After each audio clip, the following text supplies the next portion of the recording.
Anything you want to say to all these scouts who are watching the USFL film, looking at D tackles? Man, come get your boy, man. With me if you ride, with me you can slide, with me if you feel like 550 on the Yo, we on the EAMG podcast live in the stew. We got Mr. K. Schad, Oregon State Beaver, little Minnesota. Is the Gophers? Yeah. Yeah. To Orlando Guardian and the New Orleans Breakers. How you doing, K. Schad?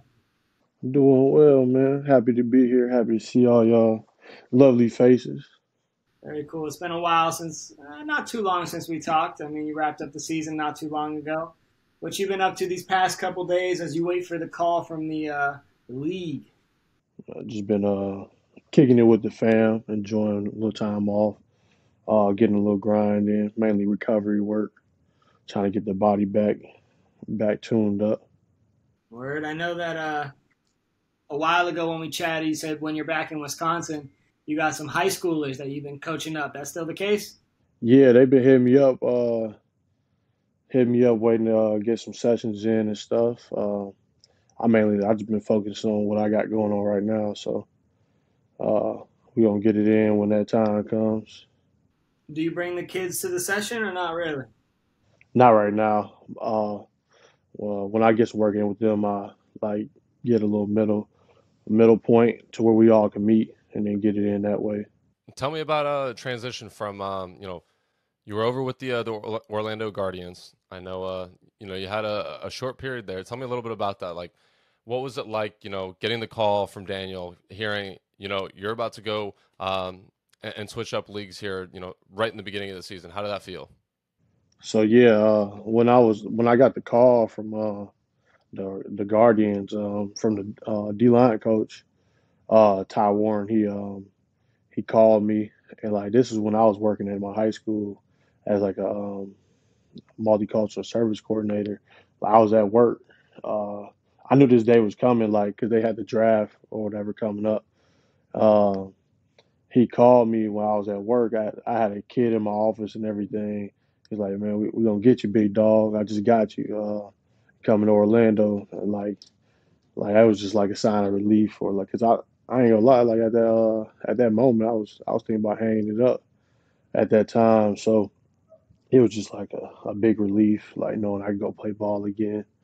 But then I ended up getting picked 4th overall on defense. So I was a pretty high pick. So, and then I think we started in January, started training camp and stuff, went through a bunch of testing, physicals and all that stuff. So went down there to down in Dallas. That's where they held all 8 teams at. So got to experience the Dallas area. I love it down there. It's a cool place. Got some good ass food. But you make any friends while you're out there? I did, yeah, for sure. My dog Savion Patton, he came from Texas State. He balled out this year. I think he got some honors this year in the XFL. But yeah,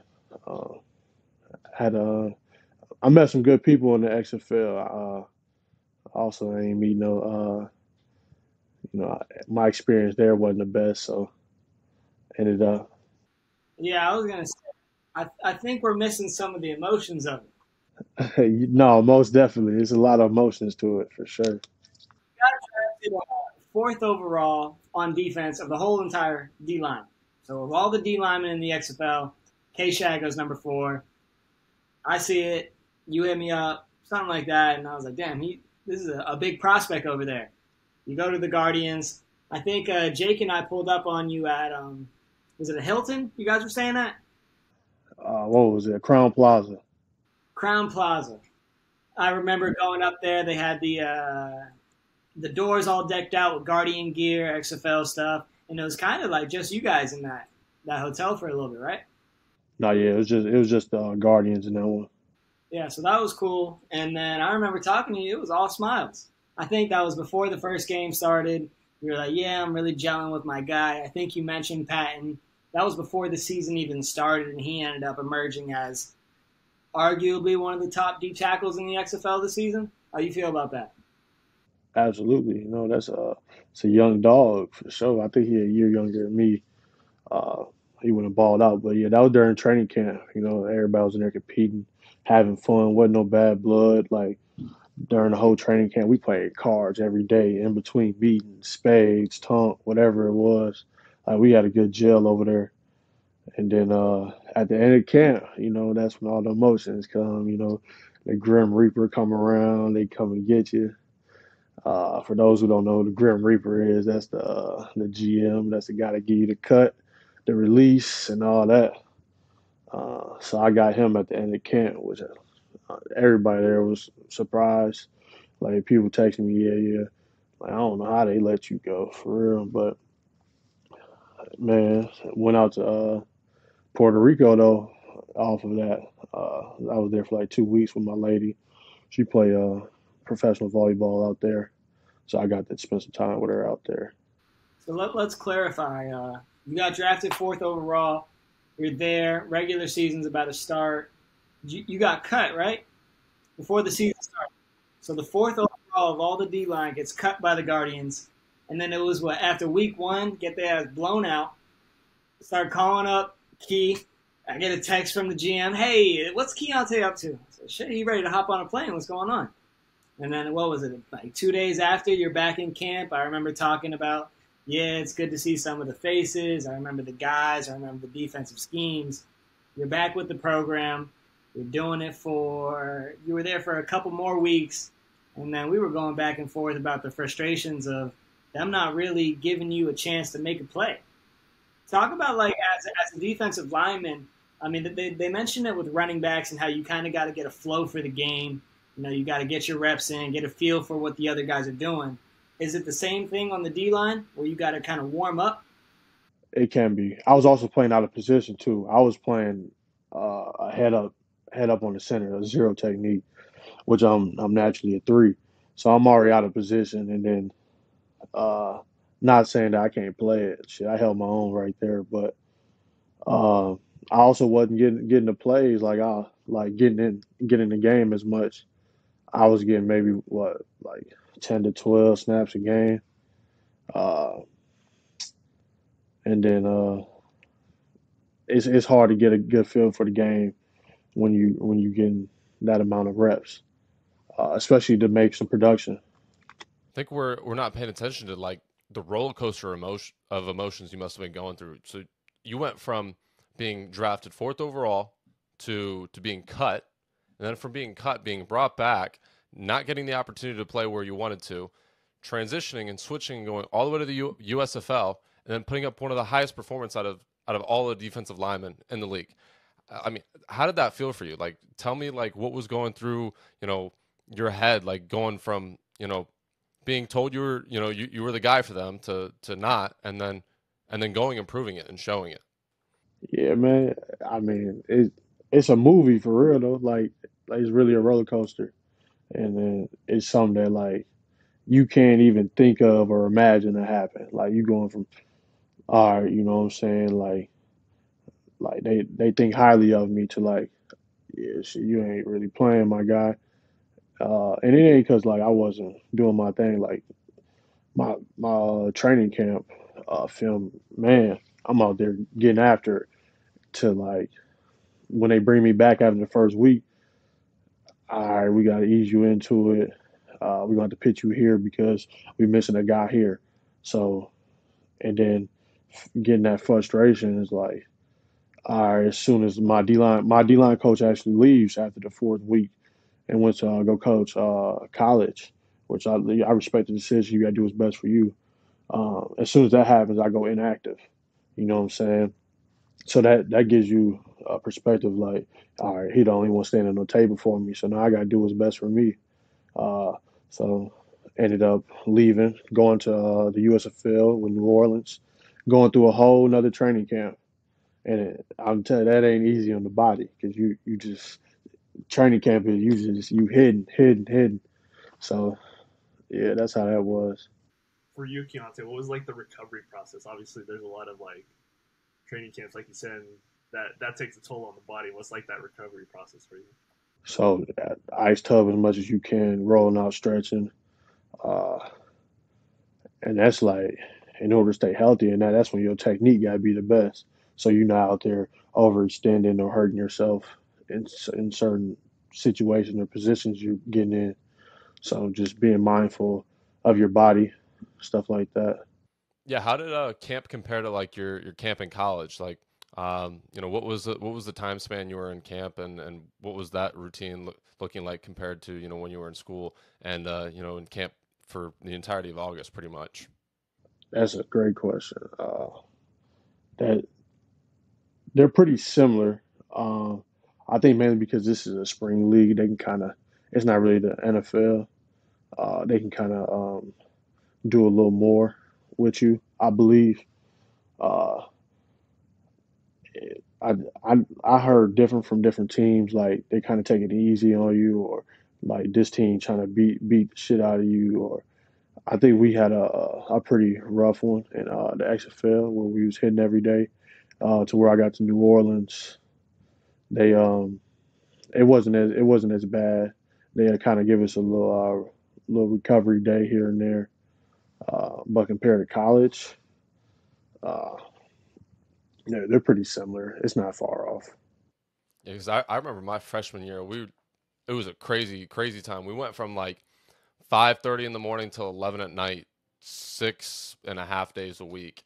Dudes sleeping in the locker room on air mattresses, people riding around on bicycles, trying to get to the practice facility and get around town. You know, that was kind of the environment I went around, and wanted to know how that kind of compared. You know, when once you get to the pro level, what that looked like for you. I'm tripping. You're right. We was in there at 5 a.m. to 11 p.m.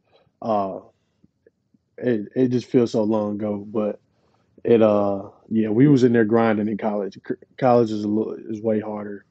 Um, I think just in the pro, you got that stress of like, am I gonna make the team type deal.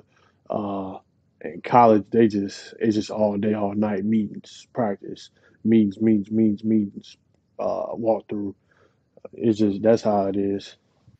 So what's your off-season training look like? Because I know a lot of guys, because I've helped a couple of guys right where they're like in that position of right after college, and they're like, all right, let's see if we get to the NFL, XFL, USFL. Like, what was your training regimen like? So I took about a week off after I got done with the USFL. Then I did straight recovery work, whether it's like stretching, um, hip mobility, ankle mobility, working on my neck because as a D lineman you get a lot of head to head contact, so strengthening that back up, uh, and then overall just trying to loosen the muscles up, trying to feel good again. Well, I was talking to one of your boys, Elijah Jones. You were talking about recovery. You mentioned ice tanks, and then he was talking about Epsom salt, and then he likes to do cupping. How do you feel about the two? What's your preferred method? Epsom salt, it don't really do nothing for me personally, but the cupping helps out a lot, especially on the back. When that back tighten up, I get back spasms here and there, so that'll loosen that up. But ice tubs give your body a good reset, um, for sure. I know we were talking about throughout the season, played a lot of games with the Guardians and the Breakers, and towards the end, your lower back was getting tight on you. How's that feeling now? I feel great. I'm back to like 90% now. Just maintaining now. Is that an issue that's kind of like followed you from back from JUCO, really? JUCO to Oregon State and Minnesota, now into the pros. I think it was mainly it started during combine training when I was getting ready for that period of my time where it was just straining, doing a lot to trying to get myself looking good, feeling good, moving good for the NFL. Um, some little strains here and there, kind of tweaking it here and there or whatever, but that's where it all started. Well, I want to touch base on a little bit on. So we all know NIL. NIL was a big thing. So how did that affect your day to day and your lifestyle and like just your thought process when it came to the game? The NIL, man, that I missed the beat really. It came really my senior year, my last year of college. So I ain't really get to experience as much. I know they hooked me up on like a couple apps to where I can go get like a GoPuff deal for $50 or something, but not like some what some of these kids out here making. I ain't seen none of that. And then I also ain't have the biggest name, so but salute to them boys that's getting money out there with it for real. Yeah, I think a lot of it ties into the personal brand that you're able to develop. You know, why you have that platform, and getting content out consistently. You know, engaging with the community that you're building around you. But I think it first starts with understanding like what your value is going to be that you provide. You know, are you showing guys behind the scenes of what's going on on the daily in the locker room, in the facility. Are you showing them some of the things that you're doing outside of football and who you are off the field? Are you showing them fits? Are you showing them what you're into, any hobbies or interests you have? If you're into fishing, are you showing what you're catching out there, or talking about fish? Like really, it's building that community around you allows you the platform. But once you have that community to a point where you're able to monetize it, is we're going to be able to create a lot of opportunities for yourself off the field. Exactly. Well, you recently did something with a local news channel in Madison. How did it feel for you to kind of be the spotlight, if only for a couple minutes, of the whole town? That's got to be sick. No, yeah, I ain't gonna lie. I got people just DMing me from all over like my city or whatever, and like every time I see somebody, man, I seen you on the news, man. My mama see you on the news. Uh, like I was just like that. That proud moment. Like, damn, I'm really doing something positive for my community, and it was a good feeling to get the opportunity to do that. And shout out to my uncle. He kind of I think he emailed one of the news companies or a couple of them trying to give me a little shine. So that just shows you the support I got all over me, all around me from my family or whoever's around me. Sweet. I'm not sure if they cut it short, but did you have a chance to kind of at the end of it say, "Hey, Mom, I'm on TV," or "Thanks, Uncle, thanks, so and so"? No, I ended up doing that. I don't think he asked me, "Is there anything else that you?" Oh, he did ask me. I was like, "No." I think I was just locked in on the questions he had asked. So I don't know. I think I was just going through a little daze. It ain't really come to mind. I should have though, Felt like a superstar, Hollywood. man. Let's talk about like what Madison has meant to you kind of growing up and why you felt as though they were willing to do that segment for you. Yeah. So Madison, born and raised here in Madison. It's not the biggest, not the smallest town.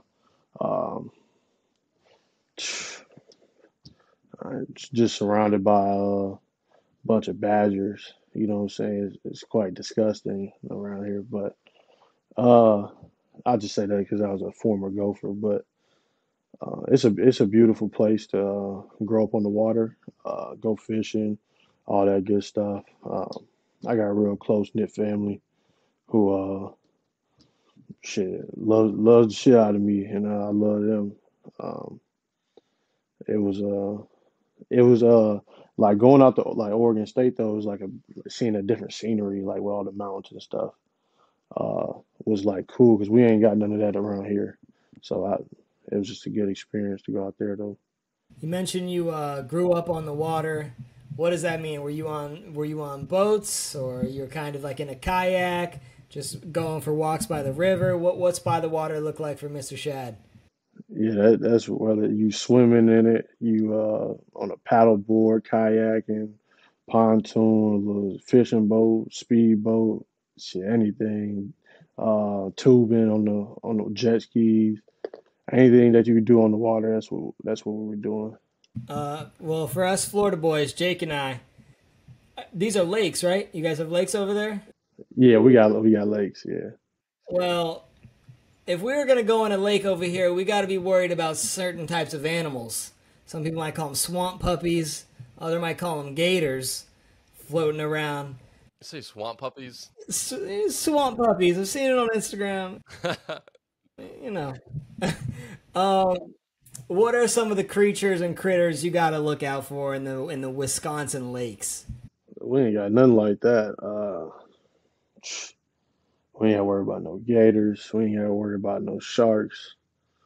Well, y'all in the ocean or whatever, but I think the only thing you got to worry about is a muskie. It's just a big, fast fish with teeth.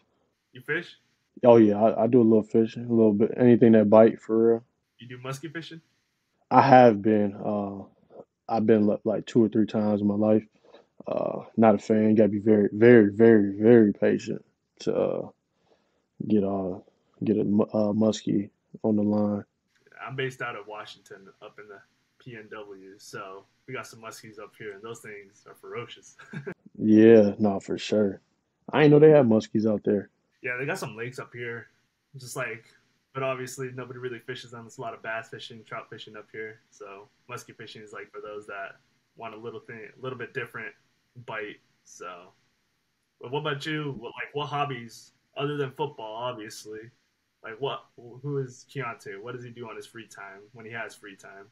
Yeah, no, I'm a big video game type of guy. The Madden, PUBG, Call of Duty type of guy. Grew up, man, on the Xbox 360, that Modern Warfare 2 era, legendary. Uh, and then I'm looking a little country boy at heart. Like I like to fish, I like the four wheelers, getting out there on some land, doing whatever, shooting guns, all that good stuff. Dang, we need to hang out, Keontae. I like you. For, for sure, no, we can set it up.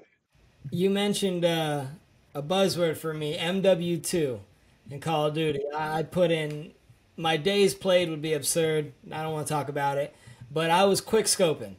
You dabble in that at all? One on Rust type of action, or what are we talking here? Oh, oh my, was I? Oh,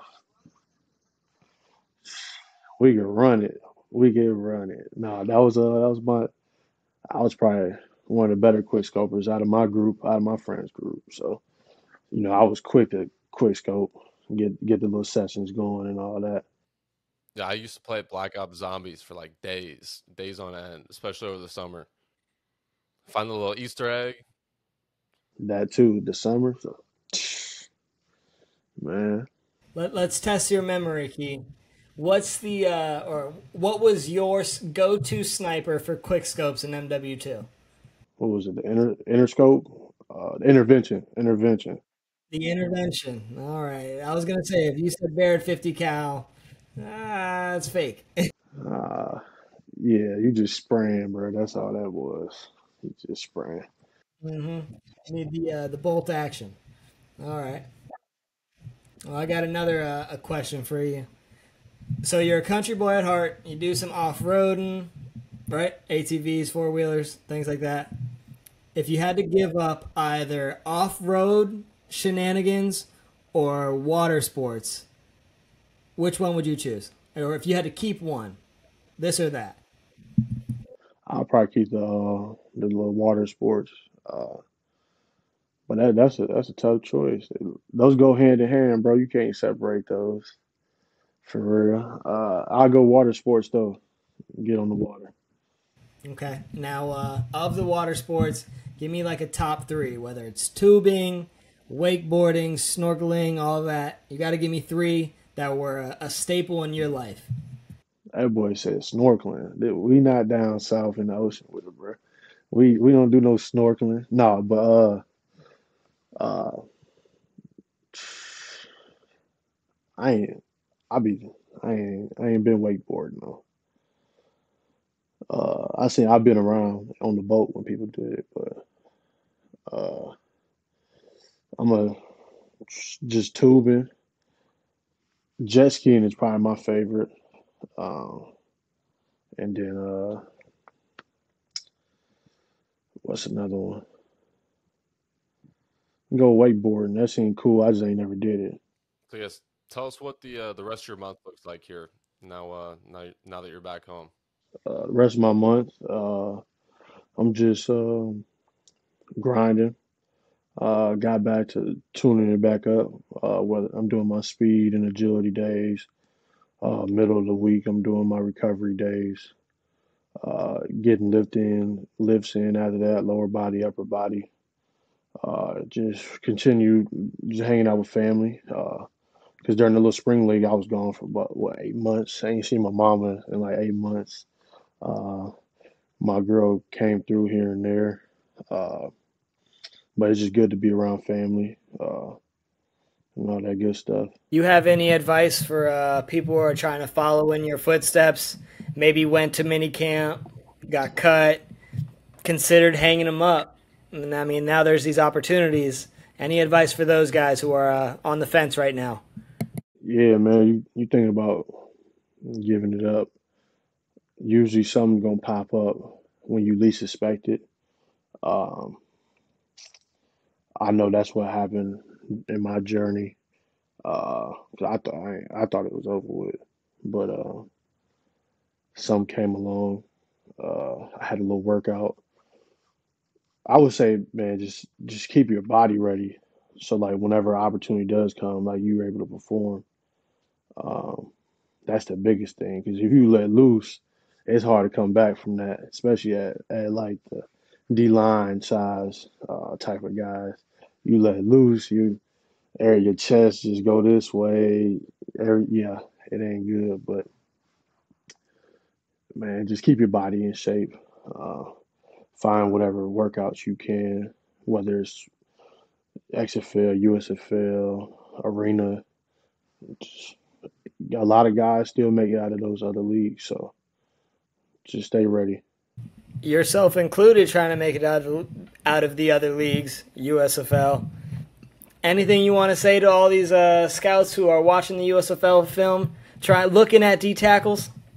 Man, come get your boy, man. You know what I'm saying? I'm going.